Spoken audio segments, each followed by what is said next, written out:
Sa aking 42 kaarawan, narito ang aking mga kahilingan. May mga problema na kahit anong gawin natin ay hindi pa rin mangyari o natutupad.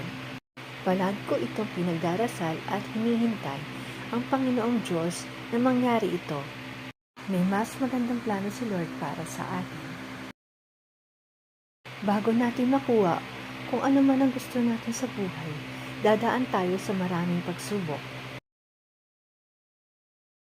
Sabi nga ni Jesus sa Jeremiah chapter 29 verse 11, sapagkat alam ko ang mga plano ko para sa iyo, sabi ni Yahweh, ang mga plano para sa ikabubuti mo at hindi para saktan ka, mga plano mo na magbibigay sa iyo ng pag-asa sa hinaharap.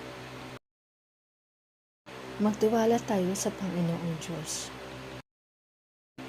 Amen.